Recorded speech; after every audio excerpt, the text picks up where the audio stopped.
about the prize and the price of patience. Say that again back there. My God, my God. I love it.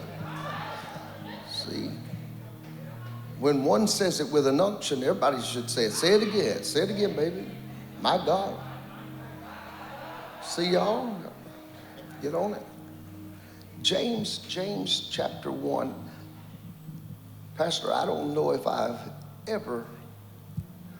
read this 43 years, 4,300 times, I'm sure. But I don't know that I've ever just settled down and taught.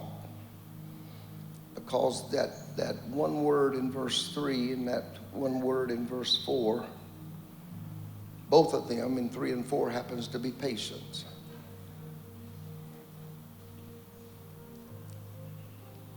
I want to say this to begin with. Watch. I think you develop patience when those around you, and you recognize those around you, are working patiently with you. So good. Who hollered so good? Say it again. So good. Thank you. It's going to be a talk back service, okay? Listening, but not clap back, but talk back.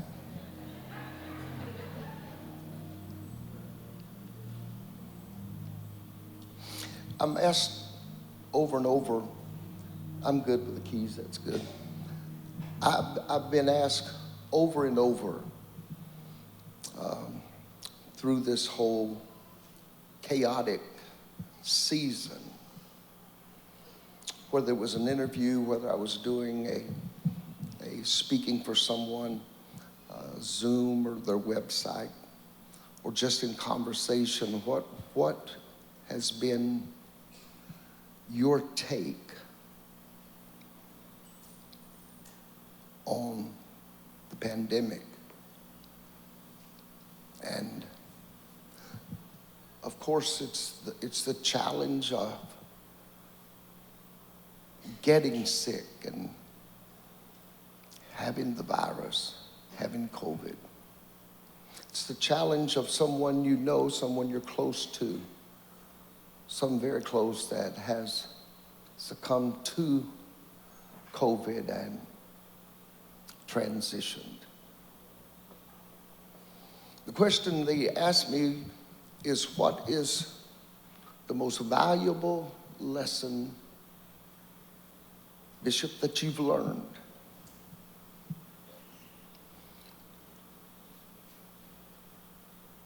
And it has been patience.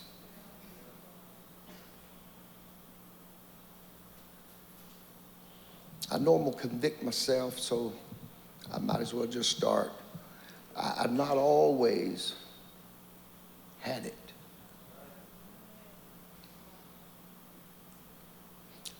Prophetic people they're challenging to be around. I think it was Dr. Mark Sheryl that said it 25, 30 years ago, and it stuck with me. He said, prophets, 50% of the time, they're mad. The other 50% of the time, they're discouraged. It's hard to live with a mad, depressed person. I know you can't say much, but if there's 3 seats between you and somebody, you ought to speak up.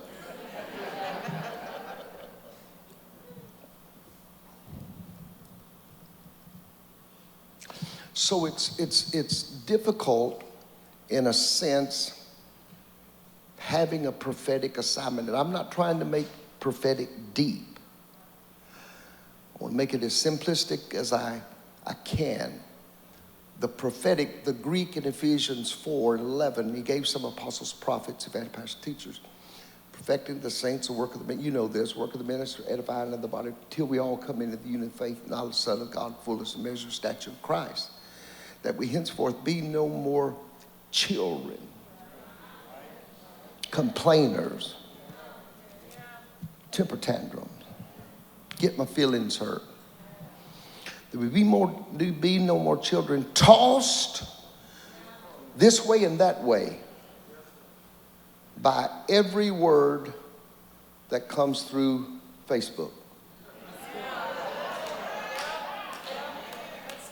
Can I tell all you lonely folk? Don't believe a lie and be damned. That's what Paul said to the Thessalonians. Don't believe a lie and be damned. Damned there is confused concerning your truth.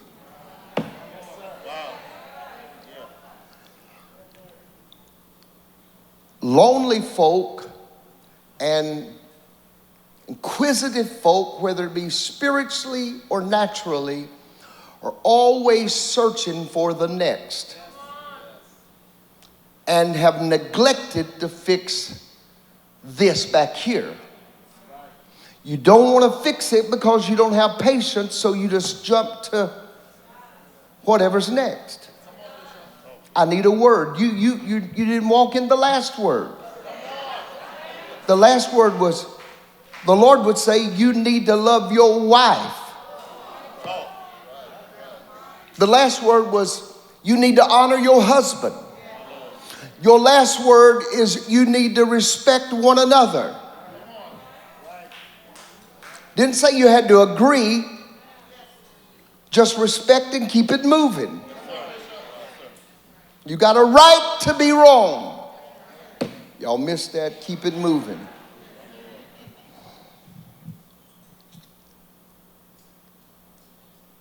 Don't get caught up in the silence of a selfish season of loneliness and get twisted by some prophetic jargon that means absolutely nothing. You responded immediately. There are those, you're guilty. That's why you ain't saying nothing. The word of the Lord comes to you saying. What you need to do right then is push one of them buttons on that shuts that thing down.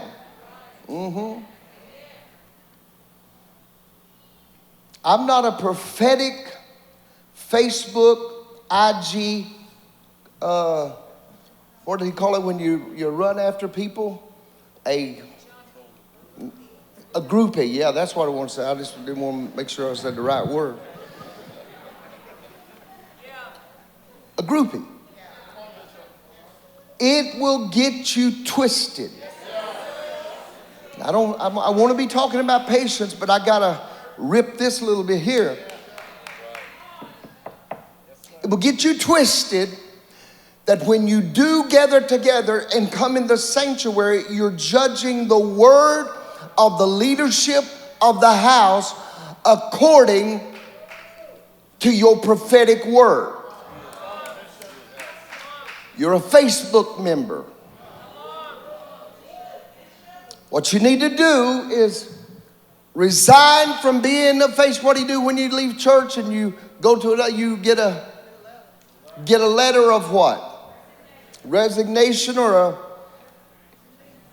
a what? Real loud. Transfer, yeah, something. Get out. You get a letter. You get a letter. I'm out. Talk back to me some. That's what you need to send to your Facebook prophets and prophetess. Send them a letter of, I resign as of now. Don't prophesy to me no more. How you gonna let somebody give a word over you and you know nothing about them? And another thing, I don't understand how you be prophesying, showing yourself 1 minute, indecent, trying to catch a friend. Y'all ain't saying nothing. I might as well say the truth. Half naked. And then you want to turn and prophesy. Now that I got your attention, I can tell you something. Shut up. You ain't my prophet. You ain't my pastor. I'm going to come straight down that road today. Ain't nothing here for you. Number one, if it don't line up with the word, shut it down. I'm out. If it don't line up, I almost said line up with your spirit, but our spirit is so immature because we feed our flesh so much that we have no discernment. I was reading yesterday, Hebrews, when it's time, you ought to be able to say something, teach. That's not Ephesians 4, a teacher. You're able to explain something. You're able to talk about your experience and your development and your maturity. When in the season that you should be able to communicate the gospel, you need one to teach you because you're a babe. You need milk. But meat belongs to those that are of full age. Teleos, they have come into complete alignment with assignment. It's a good talk back space right there.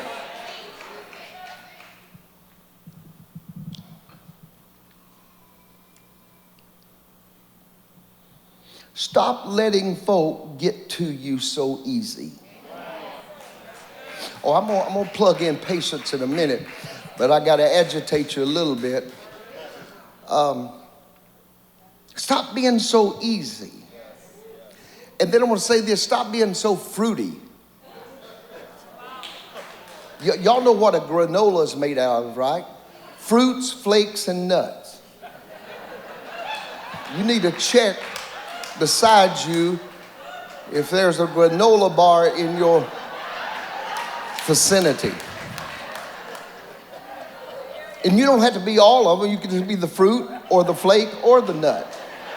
But some of y'all qualify for all. You are full. Y'all ain't a whole granola. No, you ain't you're a whole box of granola. You know why? You know why you're crazy? You connect yourself with crazy.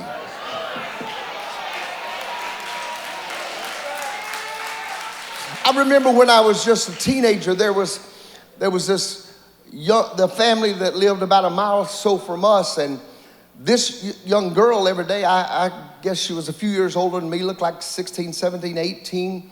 She would walk by our house every day. Every day. Same time, every day. She had an extension cord around her neck, like it was pearls. You know, it's funny what you see when you're crazy. She had the extension cord around her neck. Pastor, I've told it so many times. That's why I heard the girls start laughing. She would have army boots on, a coat and a sweater, and 2 pairs of pants. 90 degrees. She didn't feel it. She crazy. And I shouldn't have done this, but one day I stepped out on the porch and her name was Lila. I said, "Yo, Lila." She just went. You ever got that look? Something ain't right. You worried about what's behind that look. Like, try it. Lila? I said, "Lila, what's this?" She wasn't as crazy as I thought. I said, "Lila, you crazy." I'm on the front porch. She's over on the road. "You crazy." She, "My daddy crazy." I thought, what a revelation the girl's got. She's living in the house with crazy. She came through crazy. Crazy was in the DNA. Be careful who you allow in your space.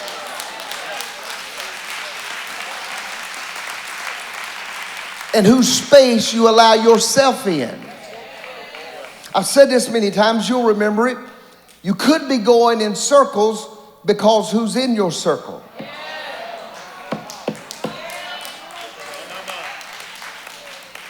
Wondering and asking God, why am I not making progress? Because you're going in circles. You got the wrong folk in your circle attached to you. And you're attached to them, and it becomes a soul tie. I can't live without them.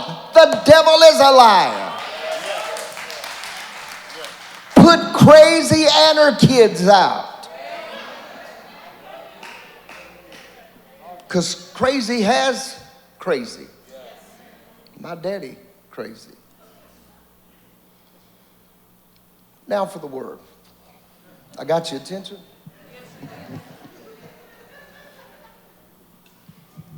I've learned patience. Probably the most valuable lesson I've ever learned. The power of patience. But it cost something. The price, the price. What is your price of patience? What is it going to cost you? Is it going to cost you not having or getting the last word? Wow. That was one of my problems. Oh, I had something for you before the conversation ever started. I had done processed all the adjectives, the verbs, the nouns, and the hood, everything. I done processed it all. And I could spit it out like I was prophesying. Just, and everybody's mind, everybody's in a whirlwind, and I just walk on. Leave them having to deal with the disruption and the casualties. Ooh, I'm feeling an altar call right now, Lord. I pray you help me.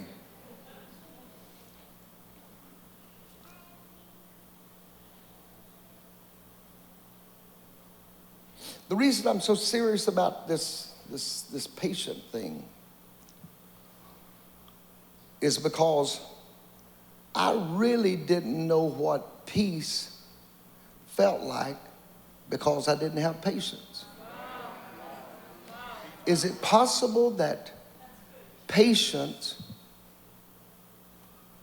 produces peace? Is it possible? I didn't have peace because I didn't have patience. Okay, transparent. I asked God about 4 o'clock this morning, help me be vulnerable and transparent, but not too much. Because, you know, you get on that slippery slope of, you get vulnerable, you just start talking. Tell everything. That's why your spirit's got to grow up and know when to, don't put a comma, put a period. Too much information right there. So I asked God, I said, help me. Help me help somebody with through my transparency and vulnerability and honesty.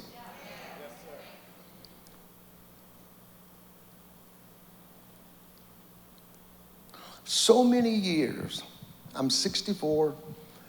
If anybody wants to put it in your calendar, I'll be 65 November 2nd. I want y'all to go ahead and make big plans. That's a big number. I'm almost 65, 43, is it 43 or 44? 43 years of marriage and 43 years of ministry. I mean, we launched the same time. Ministry and marriage, and didn't know what either one of them was about. I kept telling Pastor, we in ministry, we in full-time ministry. She said, what's that? I said, we traveling. Where are we going? I don't know. We're going south. We'll find out when we get there.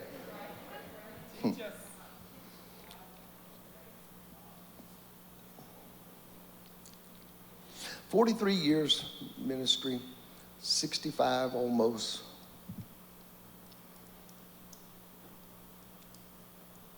And I've hid so many things behind the wall of insecurity. The lack of patience wasn't just an anger problem. That was a good portion of it. You know, like if you're baking a cake, that was probably the eggs.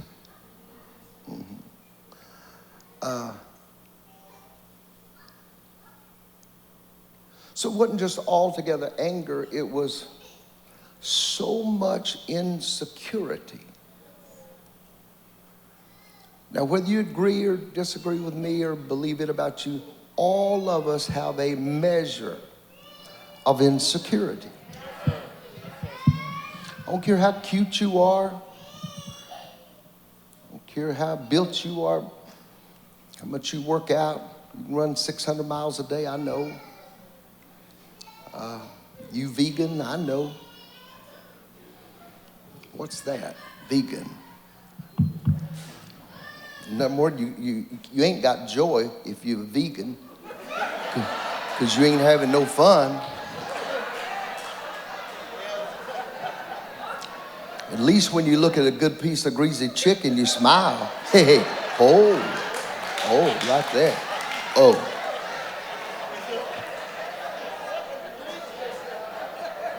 Thank you. Ika, Momosa. Oh. Another piece, please. The Lord shall bless thee.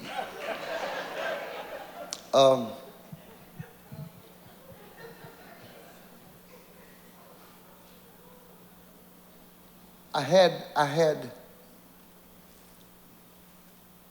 had a church me, and then I had me. Problem is, sometimes those two got mixed up. The church me was supposed to produce a climate of elevation, growth, development, maturity.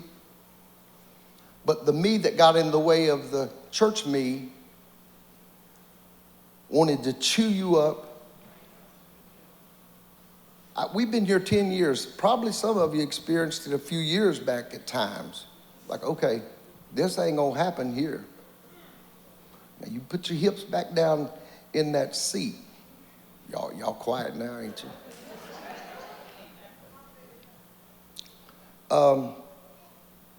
There's a right way to get things done that don't cause the casualties around what you're aiming. See, if you're going to deal with something, number one, possibly be able to deal with it in private unless it just gets out of hand. And when you deal with it in private, just carry a pistol, a rifle. It just shoots one. Don't come in here with a shotgun. It sprays. So stand up, minister. I'm aiming at you, but you lean over right here. Just fall over in your, no, you stand up. I'm shot. Go, you just sit down. Lean over in your seat. You lean over that way. Now I'm shooting it. You lean over that way. Like you done. I shot you, but look what I did all around them. I'm just aiming at you. Why didn't I just ask to see you?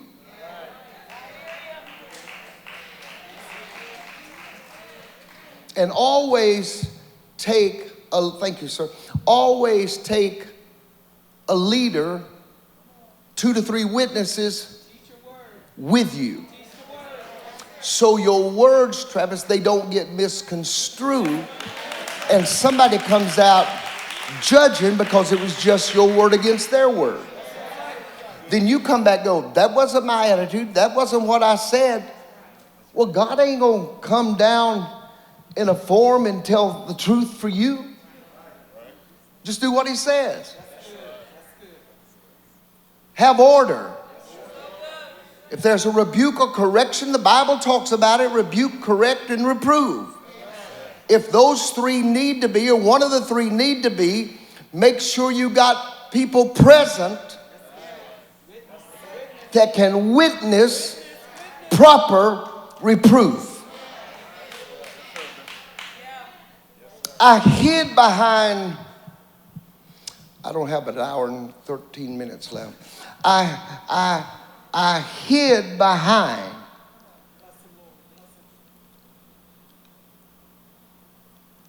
behind being funny. I hid behind being jovial and the jokester, the cut up, the crazy. But there was a manipulation woven within being funny. It was to disarm the person or disarm the room so I could be in control.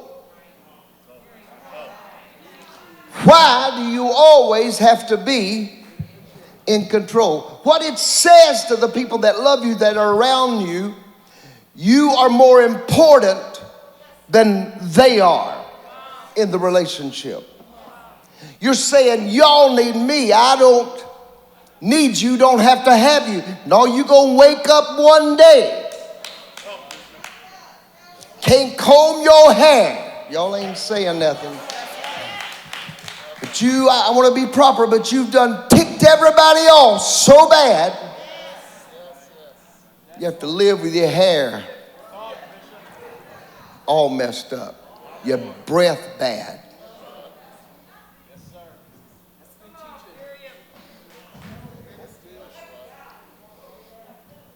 Simply because you had to be right, you had to be in control. Now, God don't bring evil, God don't send evil, and God is not evil.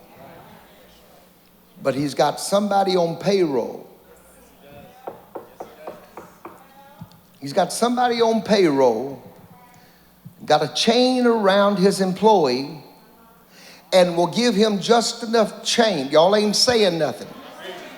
The devil works for God. God ain't working for the devil. Y'all better come on here.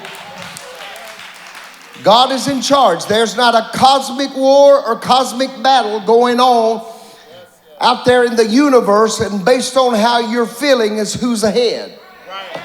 If you're having a bad day, the devil's winning. If I feel good and got my check and PPP, all everything, y'all ain't saying nothing. Got my child support, got everything, God's winning today. You feel like hell tomorrow because the devil doesn't knock God out, doesn't just bam. So you having a bad day on earth. Such a lie. There's never been a moment before time, in time, y'all ain't saying nothing, that God has not been in charge. He rules and super rules. He is the sovereign, eternal one with all power, omnipotence. Hallelujah.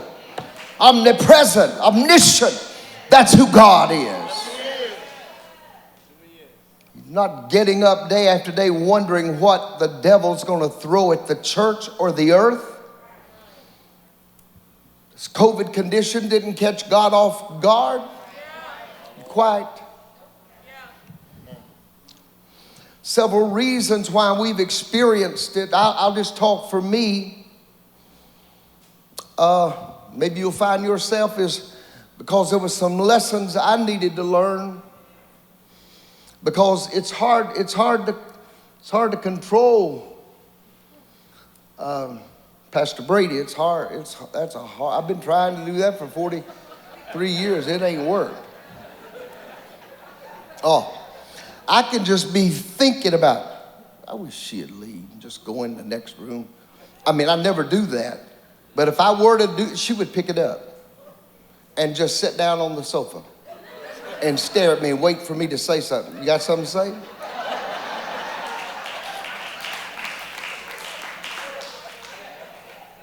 I've been upset in 43 years. She's been real upset in 43 years. But look, we still together.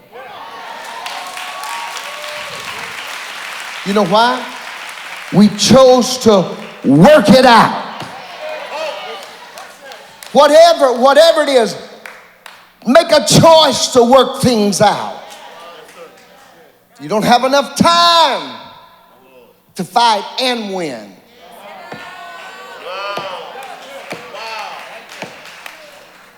This thing, I'm trying to get to James. James, hold on, I'll get there. In these past 18 months,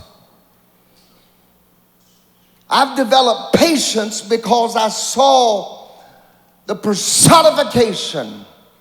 No, Jesus didn't appear to me. Angels didn't come down. Pastor Brady did. I've developed patience, Job, because I've watched patience. I know y'all wished I'd have preached 2 weeks ago. I wasn't ready for you yet. I've developed patience with near about everybody. There's a few folk. I know I'm going to have to go on and fast to get over you. Look at your neighbor, say, just a few folk. Don't name them, and don't stare. I got to go, y'all.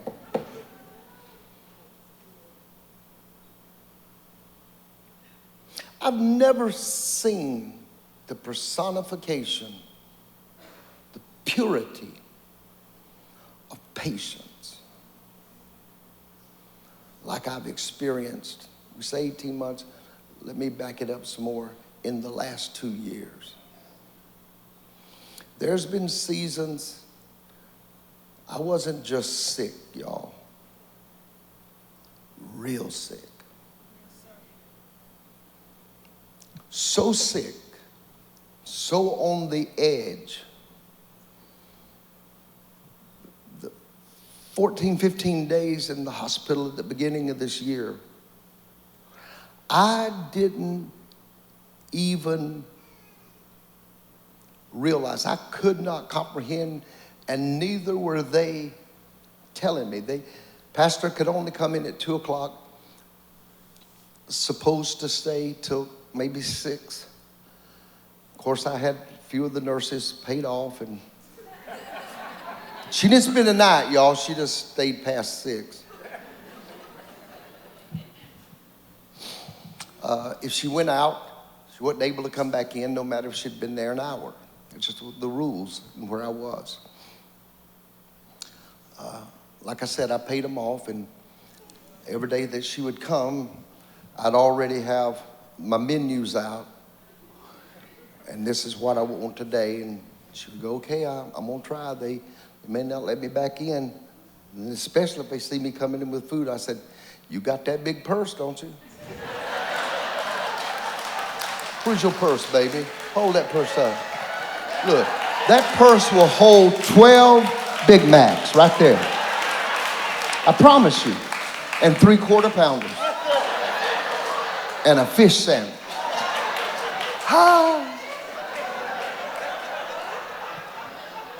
I'd send her to Popeyes one day. I'd send her to the pizza place the next day. Get Mexican food the next day. Now, I was dying, but I was going to eat. And I guess they figured whatever made me happy in my time left, just feed him. He's going to go out with joy. Feed him. Did I tell you I love you today? I thank God for you. Thank God for all of you. I mean that.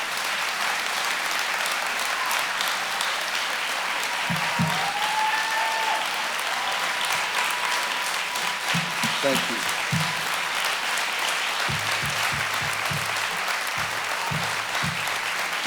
I'm not going to get to James and all of that. Y'all can read it, verses 1 through 4.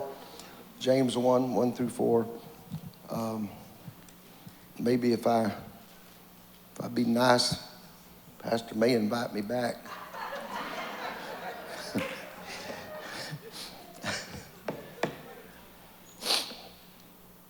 Got no enemies in this church.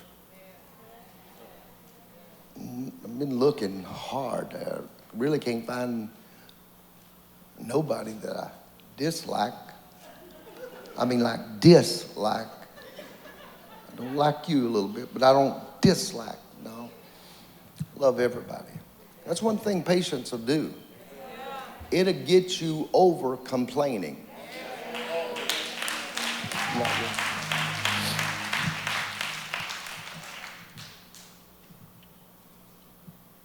I'm in the hospital.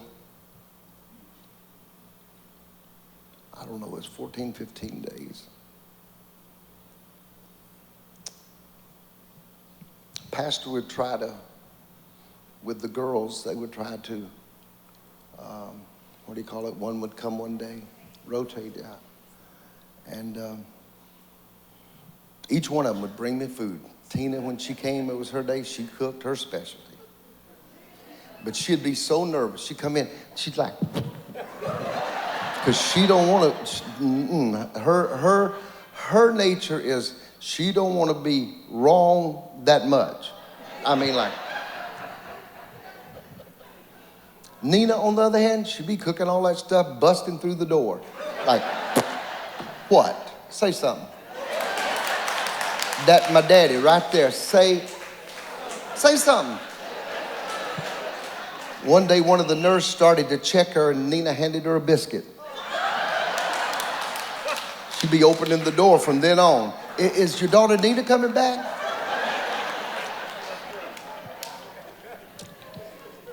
Lana would be in charge. She would be going down the hall, checking with all the nurses. You taking care of my dad? Front there, you taking care? She was in charge. She was the mother. She's going to take care of it. Pastor's the mother, but she's my wife. The love of my life. And that's for real, for real.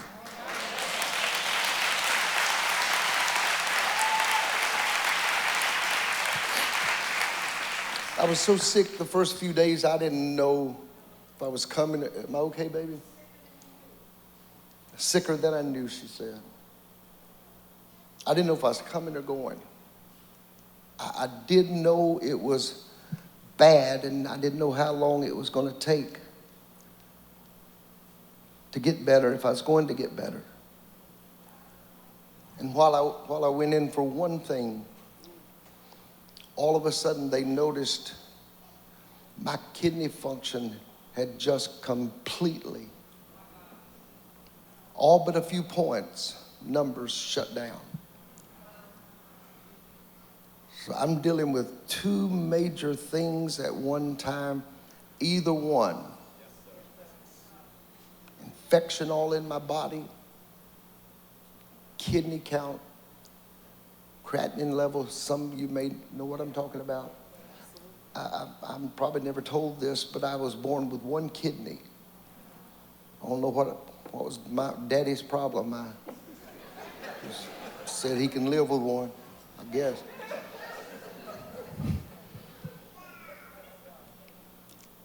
When we found out, my mama blamed herself, and I said, well, I don't know if it was you, Mama. I just got one. I didn't find out I had one till I had kidney stones. And minutes before they operated on me, and I was 50 years old. And the doctor walked in to talk to me and my wife. I said, listen, we're going to be very, very careful. It's a tedious, surgery. We're going to work our way and da-da-da-da-da. And I'm going, well, dang, just take that laser and blow them jokers up. Let's go. They told me, it's in and out sometime. And he was talking, he said, yeah, seeing that you have a solitary kidney, that we have to be real careful. And he was talking, and I looked at her, she looked at me, and I go, whoa. Like, I ain't real good in English and stuff, but Solitary, is that like mean one? And I held my finger up, is that one? He said, yeah, you know you lost a kidney. I said, I ain't lost no kidney. If I did, I didn't know nothing about it. It just like, it went. I said, I guess I wasn't born with one kidney. We discovered that's what it was. 2000, I found out that my kidney dropped. I found myself with the problem in the ICU, and it dropped to 50% function during that time. I've been living off of the 50% for almost 25 years. Right, baby?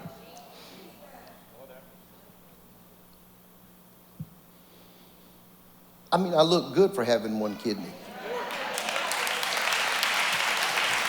I know I could feel it. Everybody was like, oh, no, I look good.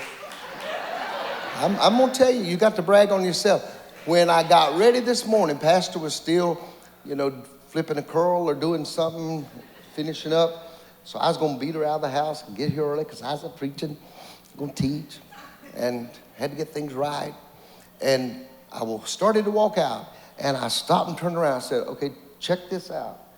Is I cute or not? I said, you like my little outfit? Is I cute or not? She said, you cute, baby. That's why I'm teaching so good. Because I'm cute. Don't forget it. On your way home, just tell somebody in your car, he cute. Put it all over Facebook. If you're going to put something on there, put it on IG. Bishop Brady, cute. All caps, with exclamation. Cute. Get a good picture.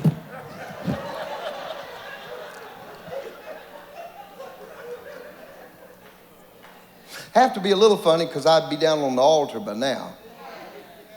That's where my heart is. Such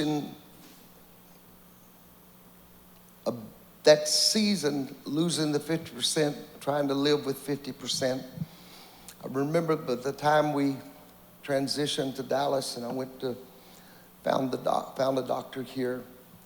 I was at 23 to 25%. So I've worked on low 20s for 10 years. 10 years ago, they tried to talk to me about dialysis. And I just kept prophesying, God shall supply my kidney according to his will in glory through Christ Jesus.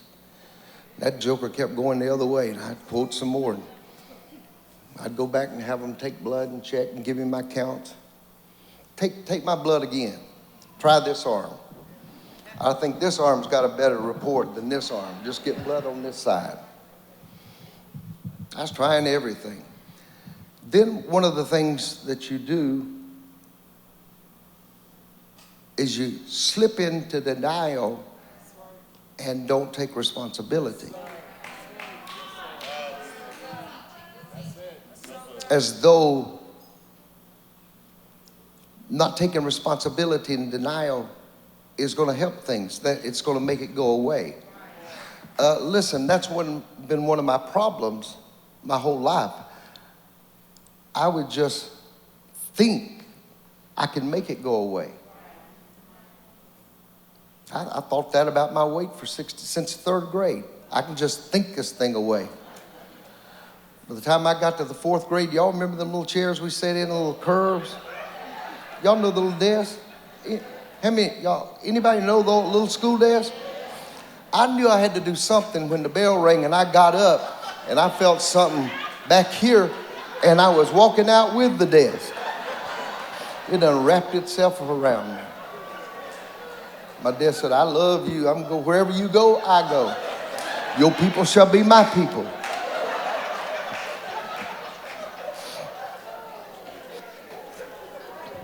I could have just went out in the hallway and had class. My desk was with me. I'll be with you till the end. I got you. So my mind was always think it away, cover it up, don't take responsibility, or deflect it. And my deflection was always, I had to be the bigger person in the room. Which means you have to be loud, obnoxious, always find something about somebody you can point the attention to, make them feel insecure so you feel big.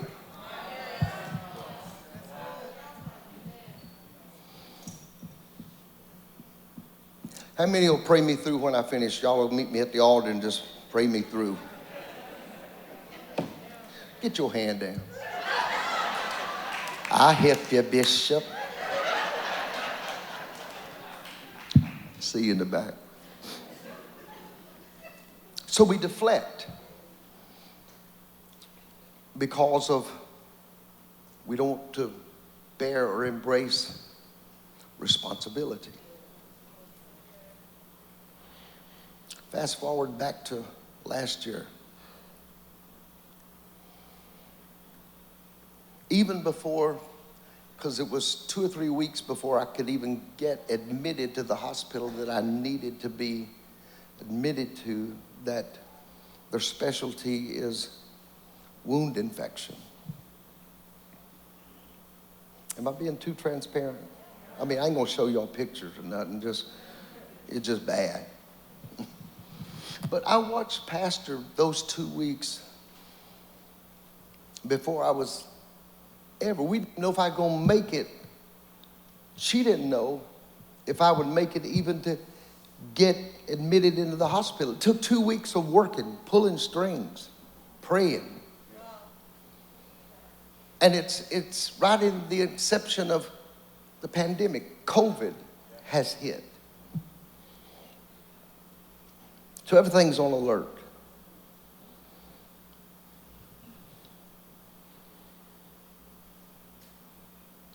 I watched her for those 2 weeks take care of me. I can't even explain it. I couldn't have done it for somebody. Not that I just didn't have patience and love. I just didn't know, I wouldn't know how to manage it.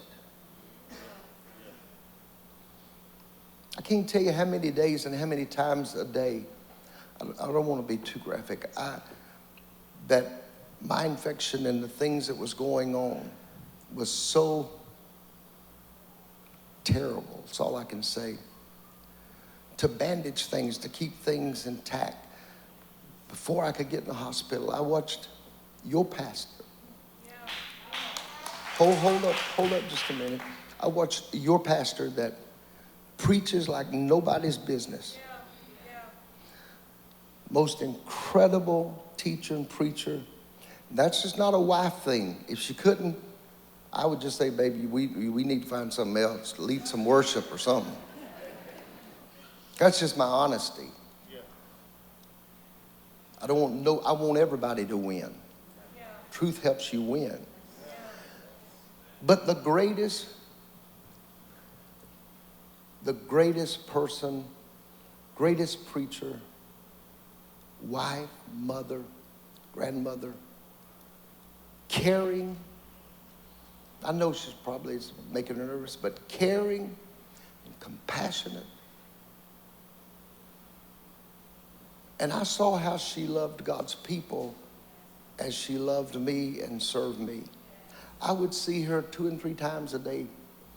I would be in the closet in a chair in my closet, sitting down low to the floor.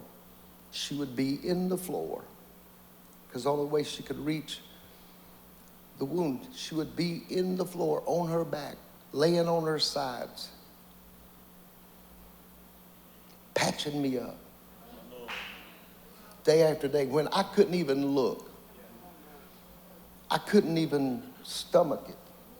And all I could say was over and over and over, 100 times a day, baby, I'm sorry. I'm sorry. I'm sorry you had to do this or see this. I'm sorry.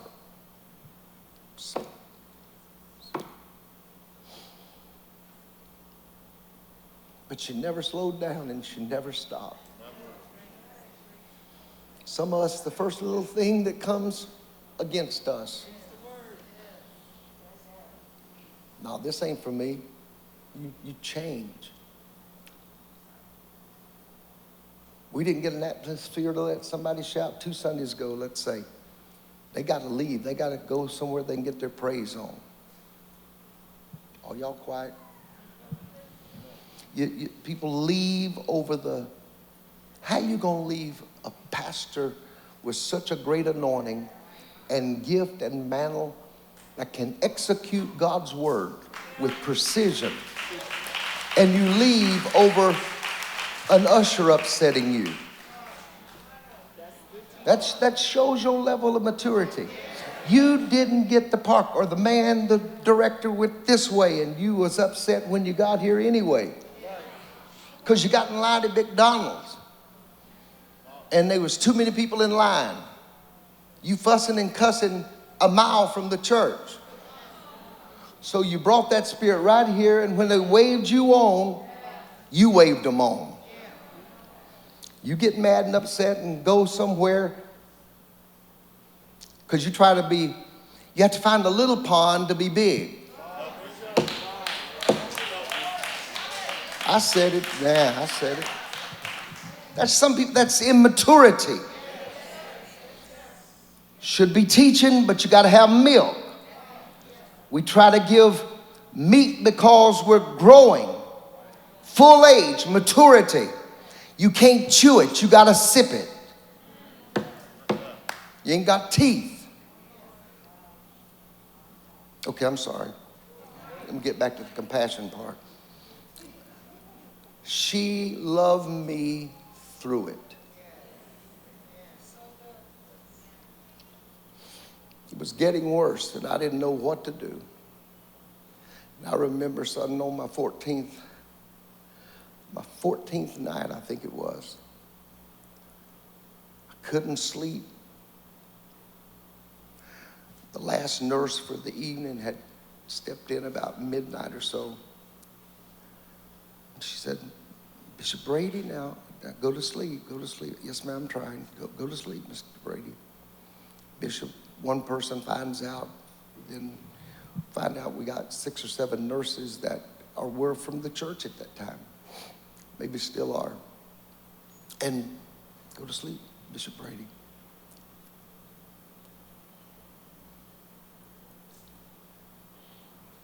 Somewhere between 12 and 2, I'm crying out to God, because in that 2-hour space, that room got so cold it felt like the air conditioning was wide open. I struggled to get out of the bed. Held myself till I could get to the wall and check the thermostat. I'm shivering, I'm cold. The lights were off. Usually once the light's off and your eyes settle, you can see just a little bit around.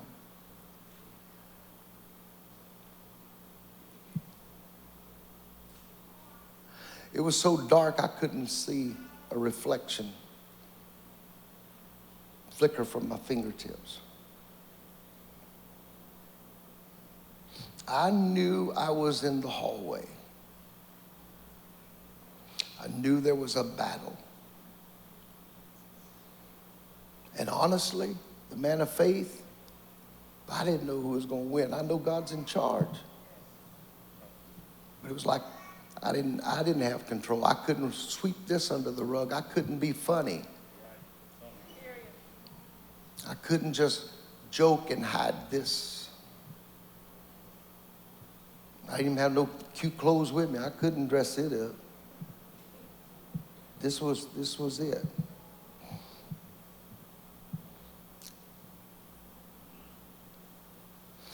2 o'clock, I'm scrolling through YouTube. I had my iPad next to the, bed there on the tray. I would lay sideways and scroll.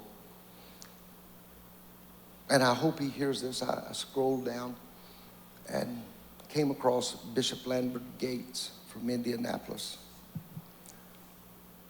And something, I've heard him preach, knew who he was, but something just caught me at that moment to watch it. I started watching this message close to 1 o'clock. In the middle of the message, the door opens. And a nurse steps in, but I saw a little desk behind her at the door, and my room is at the end of the hallway, literally this close. You push the door and you're on the outside. If I wanted to run away, I didn't have the strength to run. She cracked open the door, said, "Bishop, I asked the supervisor, could I take a little desk and move it down to your room? Because I needed to watch over you and intercede for you tonight." She said, "I've been trying." Prophetess, she said, "I've been trying to do my work, but I was standing between you and that door behind me."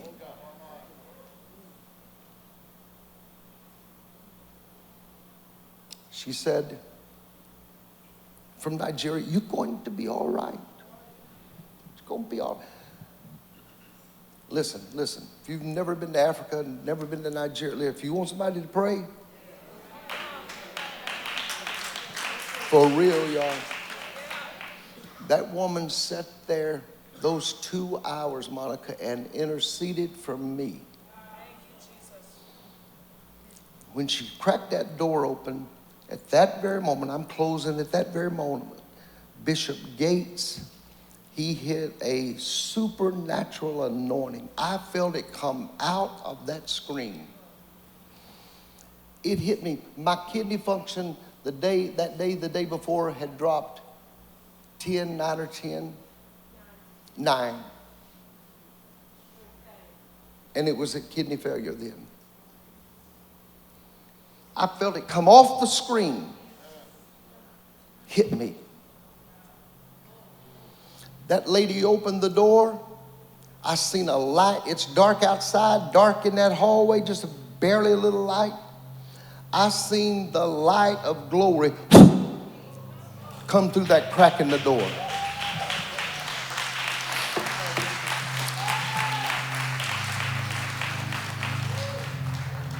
They released me the next day.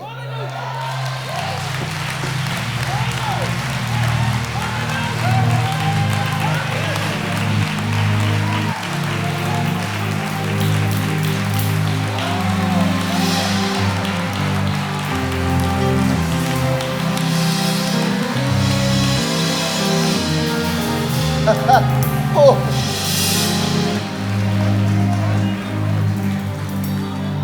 Remain standing.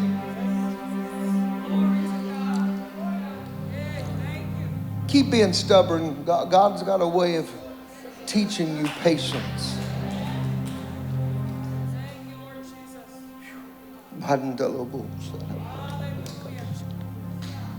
They released me the next day. Listen to me. I don't know how it all worked out and synchronized, but that afternoon, by the time they packed me up, can't even explain how I felt like packing. I was grabbing everything.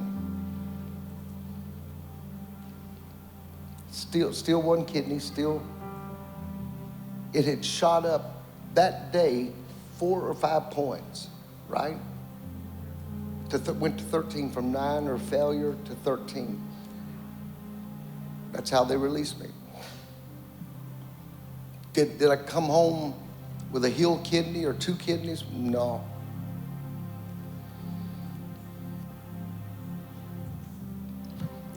I don't know how it synchronized, but immediately once I got in the car, Pastor drove me straight to where they were giving the vaccination. Now you listen to me. I'm not going to be in a political agreement, disagreement. I'm not, listen, I'm for sure not nowhere near a medical license. I can't even pronounce the name of my pills.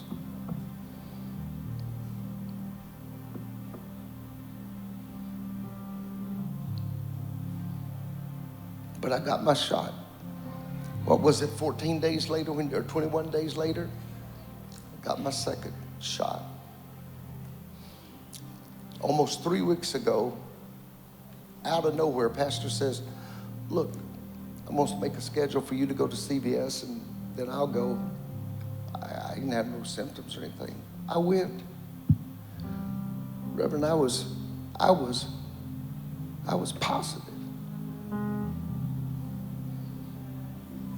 The whole 2 weeks, my head hurting. It never stopped, but it wasn't severe. I never had any real severe symptoms.